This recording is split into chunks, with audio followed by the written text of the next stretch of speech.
प्रेम से बोलिए शंकर भगवान की जय। हर हर महादेव। देवों का देव महादेव जी के चरण में प्रणाम करती हूँ, मेरा प्रणाम स्वीकार हो। माता गौरी पार्वती के चरण में प्रणाम करती हूँ, मेरा प्रणाम स्वीकार हो। गणपति ललनवा के चरण में प्रणाम करती हूँ, मेरा प्रणाम स्वीकार हो। गुरु भाई बहना, मैं एक कथा सुनाने जा रही हूँ। इस कथा को पूरा सुनिए और रहस्य जानिए। आदि नहीं, आदि सुनने में शिव गुरु का अपमान होती है, पूरा सुनने में भगवान दया करते हैं, सुहाग की रक्षा करते हैं, घर में पुत्र की प्राप्ति होती है, धन की वृद्धि होती है, सुख शांति मिलती है। इसलिए कथा को पूरा सुनिए और रहस्य जानिए। हर हर महादेव, घर घर महादेव। गुरु भाई बहना, एक राजा थे और एक रानी थी। राजा साहब जो थे अपने प्रजा के बड़े अच्छे से रखते थे, उनका राज बड़ा था। राजा के घर में कोई कमी नहीं था, दास दासियां लगी हुई थी। राजा बड़े अमीर थे, लेकिन राजा निसंतान थे। राजा का कोई संतान नहीं था। धीरे धीरे समय बीत रहा था। राजा का विवाह हुए कई वर्ष हो गया था, लेकिन राजा का कोई संतान नहीं हुआ। राजा दुखी जीवन बिता रहे थे। एक दिन राजा और रानी दोनों आपस में बात किए कि हे स्वामीनाथ, हमें जब संतान नहीं है तो कुछ नहीं है, इसलिए चलिए इस राज को त्याग कर कहीं वन के वासी बन जाएंगे और जंगल में ही दोनों जीवन बिताएंगे। राजा और रानी दोनों घर को त्याग कर घर से निकल गए। चलते चलते चलते चलते चलते चलते एक तालाब था।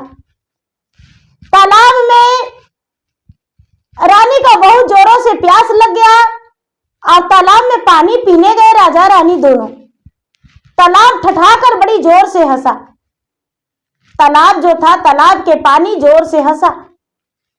राजा रानी दोनों पानी पीने से हट गए और कहने लगे, अरे तालाब की जल, मुझे देखकर इतना जोर से क्यों हंसा? तालाब बोली, हे राजन, आप इतने बड़े राजा हो, आपने तो दूसरे को पानी पिलाते हो, दूसरे को अन्न देते हो, दूसरे को वस्त्र देते हो, लेकिन आज जोगी और जोगन का रूप में कहां जा रहे हो? राजा कहने लगे, हे तालाब के जल, मैं क्या बताऊं, मैं अपने घर को त्याग कर कहीं वन में जा रहा हूं। तालाब की जल बोला, आखिर क्यों राजन, क्यों? मैं क्या बताऊं, मेरा कोई संतान नहीं, इसीलिए। दुखद रानी दुखी होकर बोली, अरे मेरे लिए तो कोई देवता देवी भी नहीं, इसीलिए मैं अपना नगर छोड़कर जा रहा हूं। तालाब बोला, हे राजन, आप जा रहे हैं तो भला आपके प्रजा को क्या होगा? राजा उत्तर नहीं दिए, पानी भी नहीं पिए, आगे बढ़ गए। चलते चलते एक बगीचा मिला। राजा रानी को दोनों का कड़क धूप लगने लगा, जोरों से गर्मी लगने लगा। राजा रानी को बेचैनी छा गया। सुकुमार राजा और सुकुमार रानी दोनों जो महल में रहने वाले कड़ी धूप में चल रहे थे, बगीचे में बैठने गए। जब बगीचे में बैठने गए तो राजा रानी दोनों बगीचे के तरफ, डाल के तरफ निहारने लगे और पूरा जो पौधे थे, पौधे जोर जोर से ठठाकर हंसने लगे। जब ठठाकर हंसने लगे तो राजा रानी दोनों कहते हैं, हे वृक्ष देवता, आखिर मुझे देखकर इतना क्यों हंस रहे हो? क्या कारण है? मैंने आखिर क्या किया हूं? बस छांव में तो बैठा हूं। बगीचे में से आवाज आया, हे राजा रानी, आप महल में रहने वाले, दूसरे को छां देने वाले, भला आप दोनों कहां जा रहे हैं? इस बैसाख के महीने में दोपहर का समय में कड़ी धूप है। राजा रानी बोले, अरे समय का मारा, मैं वन के वासी वन में जा रहा हूं। बगीचे बोले, आखिर क्या बात है? रानी बोली, दुखित रानी, मैं निसंतान हूं, बांझन हूं, इसी कारण मैं अपना घर त्याग कर जा रहा हूं। बगीचे में से आवाज आया, हे रानी, मेरा कहाँ मानिए और आप नगर को लौट जाइए। अभी तो कुछ नहीं बिगड़ा है। आप गर्भ से हैं, आपके पेट में 6 महीने का संतान पल रहे हैं। रानी ये बात सुनकर कहती है, राजा साहब आप कुछ सुने? राजा बोले, हाँ, क्या ये सत्य है? राजा कहने लगे, अरे मैं कैसे बताऊं, आप ही बता सकते हो। सचमुच में आप मां बनने वाले हैं? रानी बोली, मुझे तो कुछ समझ में नहीं आता। मेरा उम्र तो 50 पार हो गया है। क्या सच में हम मां बनेंगे? बगीचे में से आवाज आया, हे रानी, बस भली भांति आप घर लौट जाइए। आपका कुल में संतान जन्म लेने वाला है। राजा रानी कुछ नहीं सोचे, कुछ नहीं समझे। बगीचे से आवाज सुनते ही दोनों नगर के ओर लौट गए और शाम होते ही नगर में आ गए। पूरी राज का लोग को पता चल गया था राजा और रानी घर छोड़कर कहीं चले गए हैं। लेकिन शाम को लोग देखे कि नहीं, राजा रानी तो घर में ही है।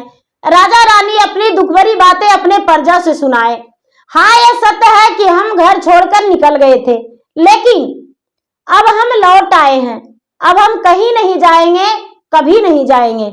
सबको ये बात सुनकर प्रजा खुश हो गए। धीरे धीरे समय बीता। 3 महीने का तो बात था। 3 महीने के बाद रानी का एक दिन अचानक बहुत जोरों से प्रसव पीड़ा होने लगा। रानी को बेचैनी छा गया। रानी व्याकुल थी। कभी दर्द को बारे में पता नहीं था। रानी ऐसा दर्द होते किसी को नहीं देखी थी, नहीं तो अपने घर में कोई परिवार को, और नहीं उसे मालूम था। रानी जो थी, रानी बड़ा व्याकुल हो गई। अब तो रानी को लग रहा था मेरा प्राण नहीं बचेगा। राजा साहब रानी के पास गए, लेकिन तनिक फूटी भांति भी रानी राजा को देखने को तैयार नहीं थी। राजा को बोली, हे राजा, आज से अकेले रहना सीख लीजिए, क्योंकि आज मेरा प्राण नहीं बचेगा। राजा बोले, रानी ऐसा मत बोलिए, बस थोड़ी देर का तो बात है। बच्चे जन्म लेने वाला है, बच्चा जन्म ले लेगा और आप बिल्कुल स्वस्थ हो जाएंगे। राजा के कहना अनुसार वैसा ही हुआ। रानी का ओद्र से एक कन्या जन्म लिया और कन्या जन्म लेते ही रानी बिल्कुल शांति से आराम से बैठ गई। अब रानी मुस्कुरा रही थी कि मेरा ओद्र से एक कन्या जन्म लिया। कन्या जो थी उसका नाम गुणमती रखा गया। कन्या जो थी बड़े भाग्यशाली थी, बड़े सुशील थी। धीरे धीरे अब मां के गोद में वो खेलने लगी। जब 12 दिन हुआ तो राजा छठियारी का न्योता दिए। पूरे प्रजा को भोजन पर अपने घर बुलाए, ब्राह्मणों को बुलाए। ब्राह्मण जो थे, ब्राह्मण कन्या को नाम उच्चारण गुणमती रखे और कन्या के बारे में बताए कि हे राजन, आपकी कन्या जो है वो बड़े भाग्यशाली है, लेकिन वो बड़ा जिद्दी है। ये किसी का बात नहीं मानेगी, अपने बात पे अटल रहेगी। राजा भी इस बात से प्रसन्न हुए। अब धीरे सब लोग अपने अपने घर चल गए भोजन करके, लेकिन राजा रानी उनके परिवार सब एक जगह रह गए। धीरे धीरे समय बीतने लगा गुरु भैया, गुरु बहना। समय बीतते बीतते जब 1 वर्ष बीता, 2 वर्ष बीता, 3 वर्ष, 4 वर्ष, 8 वर्ष, 10 वर्ष, 12 वर्ष जब कन्या का हुआ तो राजा साहब को लगा कि अब बेटी का विवाह कर देंगे। राजा साहब पूरे नगर में ऐलान कर दिए कि हम बेटी का विवाह करेंगे। रानी जो थी, रानी भगवान की भक्ति पूजा करती थी, लेकिन राजा की बेटी राजकुमारी गुणमती जो थी कोई पूजा पाठ नहीं करती थी, कोई देवी देवता नहीं करती थी, शरारत से भरी हुई थी, शरारत से भरी थी। राजा साहब बहुत बड़े स्वयंवर रचवाए। पूरे राज में राजाओं के पास निमंत्रण भेजाए कि मेरा बेटी का गुणमती का ब्याह है, उसके वर चुना जाएगा। जो भी मेरा बेटी का पसंद हो जाएगा उसी से हम अपना बेटी का ब्याह करेंगे। दीदी सब लोग जो थे, सब लोग अब राजा का निमंत्रण स्वीकार कर लिए। भैया जो राजा थे, पूरे राजा जुटे हुए थे, सब राजकुमार जुटे हुए थे। जब स्वयंवर में सब लोग जुट गए तो गुणमती का सहेलियां जो थी राजा के आज्ञा अनुसार उसके पास गई और बोली कि गुणमती, तुम्हारे विवाह के लिए ऐलान कर दिया गया है, वर चुनना है, अपने पसंद का वर जाकर चुन लो। जो वर तुम्हें पसंद आएगा उसे अपने पिता से बता देना और उसी वर से तुम्हारा विवाह होगा। जब गुणमती गई तो बड़े बड़े राजा का पुत्र वहां जुटे हुए थे, राजकुमार। गुणमती एकरी से देखने लगी, पहला वर देखी तो कहती है कि अरे इसका बाल तो लगता है कि किसी डाल में झूला लगा के झूलेंगे तो बड़ा मजा आएगा। क्या ऐसा वर से हम विवाह करेंगे? नहीं, ऐसा वर से विवाह नहीं करेंगे। एक को देखा तो कहता है इसका बाल तो सर पे है ही नहीं, लगता है कि जो कि राजकुमार का बेटा था, राजा का बेटा था, बाल तो लगता है कि जैसे सर पे गधे का काम करता है, गधे जैसे पीठ पे बोरियां ढोता है, उसी तरह इसका बाल सर बंधा हुआ है। नहीं, इससे ब्याह न करेंगे। कई राजाओं का अपमान कर दिया, कई राजकुमार का गुणमती अपमान कर दिया। एक का देखी तो कहती है कि अरे इसका दाढ़ी तो लगता है कि जमीन पे बाढ़ता है, लगता है कि मुझे झाड़ू लेने का कोई जरूरत नहीं पड़ेगा। इसका तो दाढ़ी अजीब अजीब है, इसका तो लगता है कि सूरज तो कैसा दिखता है, इसका आंखें जो है लगता है कि कोई जानवर का आंख लगा हुआ है, हाथ तो है जैसे लगता है कोई बाघसियार का हाथ लगा हुआ है। अनेक प्रकार का उसे अपमान किया। और राजकुमार जो था बहुत बड़ा घराने का था, बहुत ऊंचे राजघराने का था राजकुमार। उसके जो पिता थे वो पिता भी थे, बहुत बड़े राजा थे। अब उनके पिता भी उसी जगह पे थे और राजकुमार भी जो सुंदर राजकुमार था वो सुनकर बड़ा अपमानित किया, बड़ा दुखित हुआ। लेकिन उसे लगा कि अब तो हम इसी राजकुमारी से ब्याह करेंगे। अब वहां से दुखी मन से चल दिया। जो गुणमती के पिता थे वो कई सोमवार ऐसा रचाए थे, लेकिन गुणमती किसी का पसंद नहीं करती थी। गुणमती का पिता जो थे बड़े नाराज थे, बड़े उदास थे और उन्हें लगा कि हम कोई भिखारी से ब्याह करेंगे। अब इसका ब्याह हम कोई भिखारी से कर देंगे, अच्छा रहेगा। ये जो दाढ़ी वाला जो थे बड़े राजा का बेटा, उनका नाम विपेंद्र था। विपेंद्र राजकुमार विपेंद्र वो घर गए और नाई के पास जाकर अपने दाढ़ी बाल बनवाए और एक पका हुआ दाढ़ी बाल लगा लिए और एक हाथ में थैला ले लिए और कुछ गान बजान करने लगे।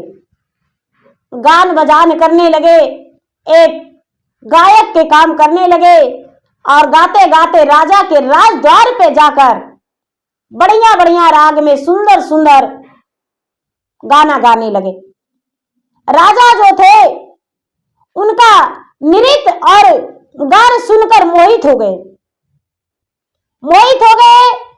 और राजा रानी दोनों मगन होकर आपस में बात करने लगे कि कितना सुंदर है, मेरा गुणमती का ब्याह इससे हो जाता तो मेरा गुणमती जो थी राज करती। कोई राजकुमार तो उसे पसंद ही नहीं है, लेकिन यदि ये नृत्य करने वाला से ब्याह हो जाता गुणमती का तो गुणमती ठीक रहती। राजा रानी दोनों आपस में बात मिलाकर और उससे पूछने गए कि क्या आप विवाह करेंगे? और नृत्य करने वाला बोला हाँ, हम विवाह करेंगे, मैं अभी कुंवारा ही हूं, कोई शादीशुदा नहीं हूं। एक बात सुनकर राजा बोले कि मेरा एक बेटी गुणमती है, आप गुणमती से ब्याह करेंगे? उन्हें तो पता था, राजकुमार विपेंद्र थे, उन्हें तो सब कुछ पता था। बोले कि महाराज बेझिझक हम आपका बेटी से ब्याह अवश्य करेंगे। अब राजा ने उसके साथ हाथ धरा दिए और गले में फूल के माला डला गया। अब विवाह हो गया। अब वहां से लेकर जाने लगे। जो गुणवती थी वो बोली कि नहीं, हम इस भिखारी इस गायक के साथ काहे जाएंगे। राजा बोले तुम्हें राजकुमार तो मन भाया नहीं, तो इसी के साथ जाओ, तुम्हारा विवाह के लिए मैं तंग आ गया हूं। हर राजकुमार को तूने अपमान किया हो, इसीलिए मैं तुम्हारा विवाह इसके साथ किया हूं। अब जो विपेंद्र थे वो गुणमती को हाथ पकड़ के लेकर चलने लगे। चलते चलते चलते चलते अपने राज में लेकर चले गए। एक बहुत बड़ा सा बगीचा था जिसमें फूल और फल से डाल लदा हुआ था। उस बगीचे में जाकर पक्षी का मीठी मीठी गुनगुनाता हुआ बात दोनों सुनने लगे और मन मोहित होने लगा। यह ये बगीचा कितना सुंदर है। गुणमती बोली अपने पति से कि ये बगीचा किसका है। तो अरे ये बगीचा जानते हैं किसका है? ये बगीचा है जिसे आप अपमान किए थे, दाढ़ी वाला राजकुमार का। ये इतना बड़ा बगीचा? हाँ, उसी का है। आप कैसे जानते हैं? तो मैं एक गायक हूं, पूरा गांव गांव में दरवाजे दरवाजे गाता हूं और जो मुझे मिलता है वो घर ले जाता हूं, अपने परिवार का प्रतिपाल करता हूं। अच्छा ऐसा? हाँ। हे भगवान, मेरा तो भाग्य ही खराब था कि उतने बड़े राजकुमार को त्याग कर और एक भिखारी से मैं ब्याह कर लिया हूं। दीदी वहां से जब गुणमती और गुणमती के पति दोनों आगे बढ़े, एक बाजार था, बहुत बड़ा बाजार था। बाजार में अनेक प्रकार के दुकान था। गुणमती पूछी ये बाजार किसका है? तो वो गायक जो थे भिखारी वो बोले कि ये बाजार जो है, बाजार वही दाढ़ी वाला का है। अच्छा, उनका है? तो हाँ, पूरा बाजार उनका है। हे भगवान, मेरा भाग में क्या था, मैं इस भिखारी से फंस गए हूं ब्याह करके। अच्छा, कोई बात नहीं। उससे आगे बढ़े तो वही जो महल था राजकुमार का, किला राजकुमार विपेंद्र का, तो ये राजमहल किसका है? तो बस उसी का, दाढ़ी वाला का। इतना बड़ा राजमहल? तो हाँ, आपका? तो चलिए, मेरा भी एक राजमहल है। राजकुमारी को लेकर और एक झोपड़ी में रह गया। राजकुमारी को लेकर एक झोपड़ी में चला गया और बोला कि यही मेरा घर है। क्या इस झोपड़ी में? हाँ, यही झोपड़ी में हम रहेंगे। इस झोपड़ी में स्वामीनाथ अपना गुजर कैसे कर सकते हैं? अरे, झोपड़ी में गुजर नहीं करेगी तो क्या दाढ़ी वाला राजकुमार तुम्हें मिल जाएगा? नहीं नहीं, तुम मुझसे विवाह किया हो, मेरा गुणगान गाओ। अब क्या होता है, राजा राजकुमार विपेंद्र और गुणमती दोनों झोपड़ी में रहे। जो गुणमती थी उसे खाना तो बनाना आता ही नहीं था।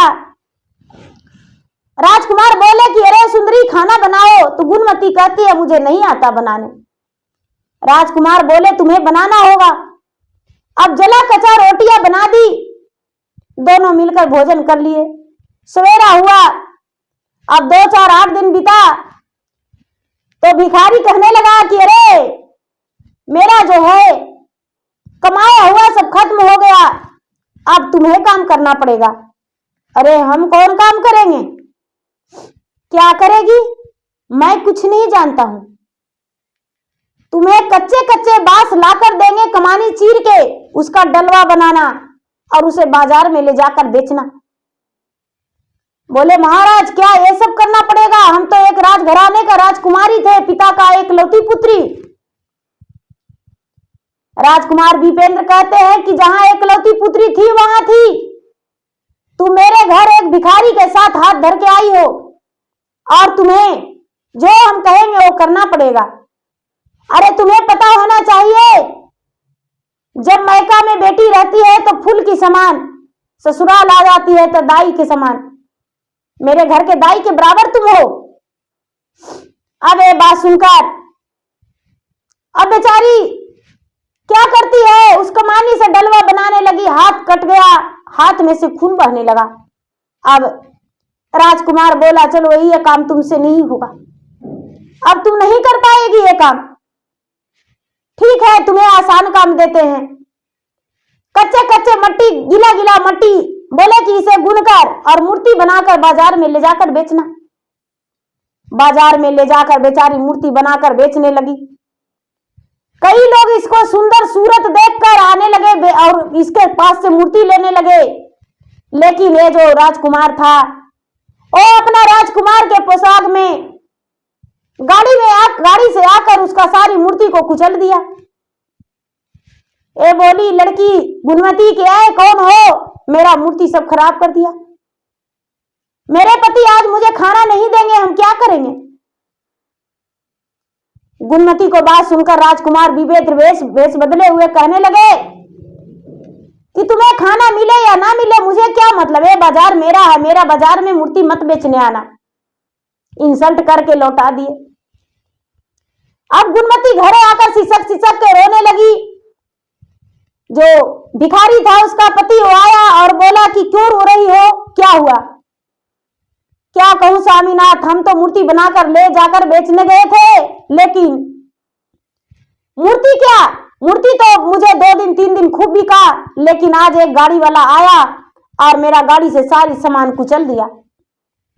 अब डांट कर बोला भिखारी, अरे तुमसे कोई काम नहीं होगा, चलो राजघराने में, हम तुम्हारा दाई के काम करने के लिए वहां तैयार कर दिए हैं, वहां से तुम्हारा मिल जाएगा कुछ रुपये और भोजन और कपड़े।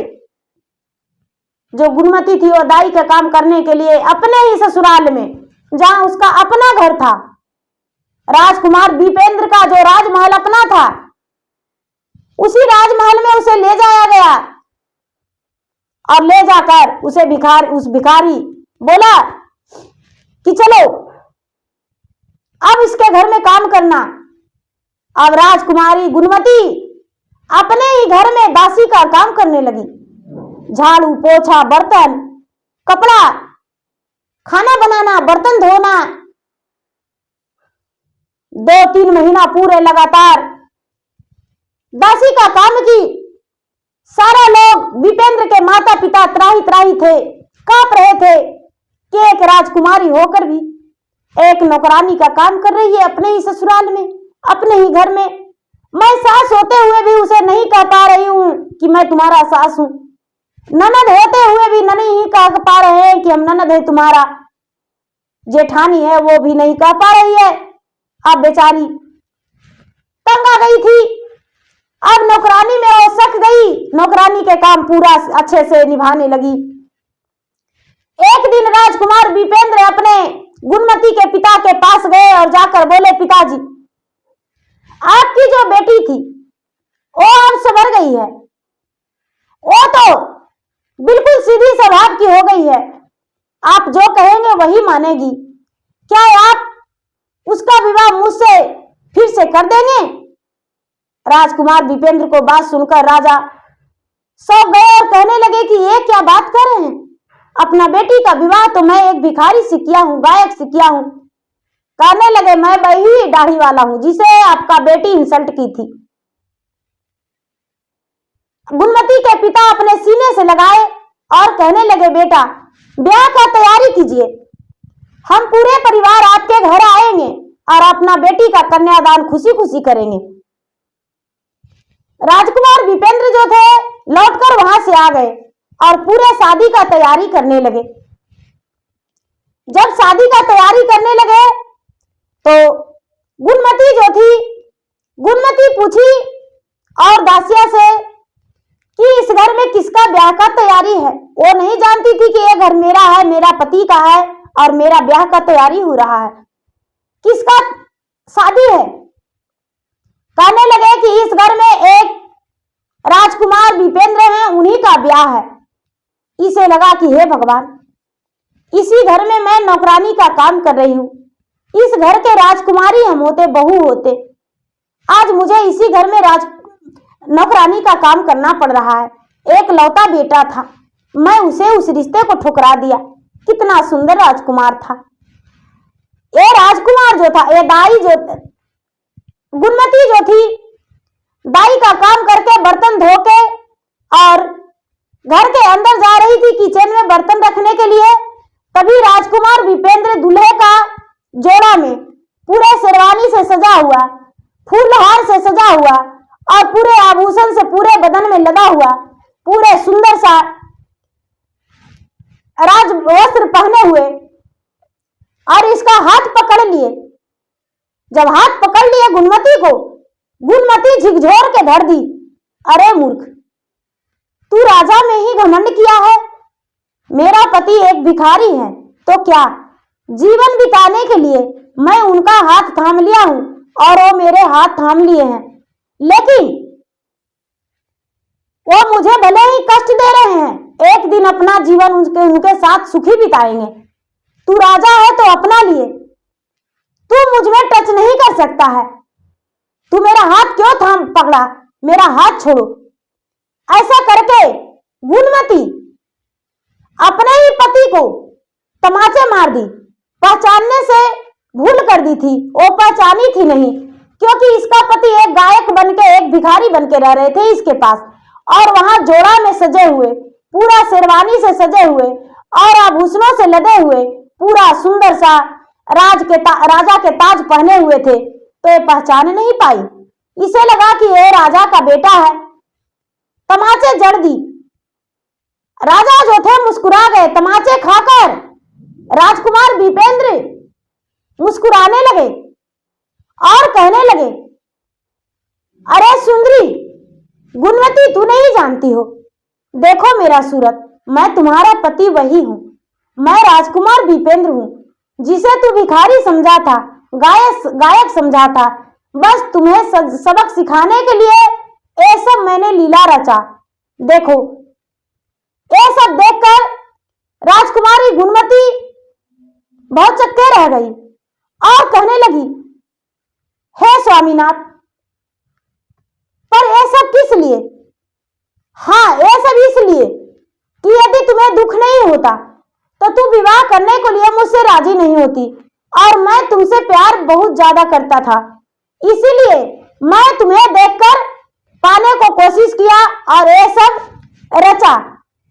मैं ही राजकुमार विपेंद्र हूँ और तुम्हारा शादी और मेरा शादी का तैयारी हो रहा है। दरवाजे पर तुम्हारे माता और पिता सब कोई आ गए हैं, तुम्हारे माता पिता और पूरे राज का लोग आए हैं। स्वयंवर रचा हुआ है, शादी का मंडप सजा हुआ है। अब जल्दी से तू भी तैयार हो जाओ। राजकुमारी गुणमती सहेलियों के साथ कमरे में गई और दुल्हन के जोड़ा पहन के, 16 श्रृंगार में सज के, 32 रंग के आभूषण पहन के और आंगन में मंडप पे आ गई।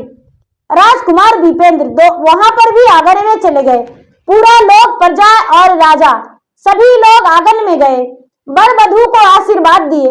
दोनों का ब्याह हुआ और दोनों जो थे एक दूसरे के स्वीकार किए।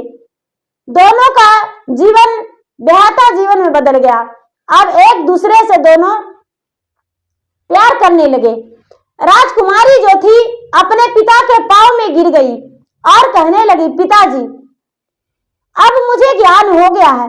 जब तक मैं आपके पास थी तब तक मैं खाई खेली, लेकिन जब मैं अपने पति को हाथ थामी, मुझे ज्ञान हो गया जिम्मेदारियां क्या होती है और जिम्मेदारियां कैसे निभाया जाता है। पिताजी, मुझे क्षमा कर दीजिए। मैंने बहुत से राजघराने का राजकुमारों को रिश्ता ठुकराया, लेकिन मेरा विवाह एक अच्छे राजघराना में लिखा हुआ था, तो मेरा विवाह एक अच्छे राजघराना में हुआ।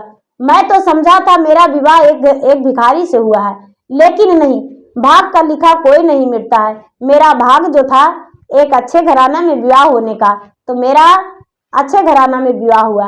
पिताजी, मेरा भूल का क्षमा कर दीजिए। राजा मुस्कुराते हुए गुणमती के सर पे हाथ फेरे और कहने लगे, ये तो सब होता ही है, पर बस आगे सुखी जीवन अपना पति के साथ बिताना, ससुराल में खुश रहने का कोशिश करना। राजा रानी दोनों अपने बेटी और जमाई को आशीर्वाद दिए। सभी लोग वर वधू को आशीर्वाद दिए और सब अपने अपने घर चले गए। गुणमती और विपेंद्र दोनों अपना सुखी जीवन बिताए और राजमहल में खुश रहने लगे। तो गुरु भाई बहना, बेटी हो, शरारती भी हो, लेकिन इतना नहीं जो हद से ज्यादा हो, किसी का बात नहीं माने। देखिए, वो शरारत तो राजकुमारी जरूर करती थी, लेकिन उसके पति कैसा सबक सिखाए। उसको पिता को भी गुस्सा आया कि एक भिखारी के साथ उसे हाथ धरा दिए, लेकिन उसका भाग अच्छा था, वो भिखारी नहीं एक राजकुमार निकला। तो दीदी भैया, मेरा वीडियो अच्छा लगे तो मेरा वीडियो को लाइक करें, शेयर करें। चैनल पर नए हैं तो चैनल का सब्सक्राइब करें, बेल आइकन घंटी को दबाएं, जो कि मेरा वीडियो का नोटिफिकेशन सबसे पहले आपके पास जाए, आप मेरा वीडियो सुन सके। कमेंट बॉक्स में हर हर महादेव, जय शिव गुरु जरूर लिखे। धन्यवाद। हर हर महादेव, घर घर महादेव।